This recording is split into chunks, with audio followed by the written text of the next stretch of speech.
எந்த நிலையில இருந்தாலும் நம்மளை வெறுக்காத ஒருத்தர் இருக்கிறார். ஆமென் சொல்லுங்க. உங்களை அவர் வெறுக்கவே மாட்டார்.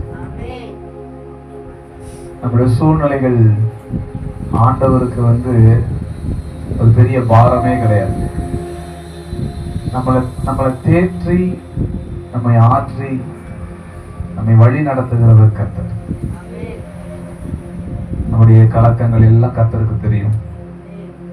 நம்முடைய அழுகை எல்லாம் கர்த்தருக்கு தெரியும். நம்முடைய பாடுகள் எல்லாம் ஆண்டவருக்கு தெரியும்.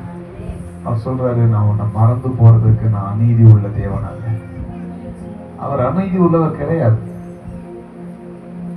நம்ம தடுமாறுறது ஆண்டவருக்கு தெரியும். ஆமென். சில நேரத்துல நம்ம தடுமாறுறோம்ல, எதுவுமே செய்ய முடியாத ஒரு சூழ்நிலை, பாதையே தெரியாத ஒரு சூழ்நிலை. நம்ம தடுமாறும் போது ஆண்டவர் அதெல்லாம் பார்த்துக்கிட்டு தான் இருக்கிறார். பார்த்துக்கிட்டு சும்மா இல்ல, உங்களுக்கான வழியை அவர் உருவாக்கிட்டு இருக்கிறார். அதாவது நீங்க லகுவா போகக்கூடிய பாதையை கர்த்தர் உருவாக்கிட்டு இருக்கிறார். நீங்க தடையில்லாம, கலங்கி நிக்காம, தடுமாறாம உங்களுக்கான எல்லா தேவைகளையும் கர்த்தர் உருவாக்கிட்டு இருக்கிறார். நபர்களை கர்த்தர் எழுப்பி கொண்டிருக்கிறார். ஆட்களை கர்த்தர் எழுப்பி கொண்டிருக்கிறார். பயப்படாதீங்க.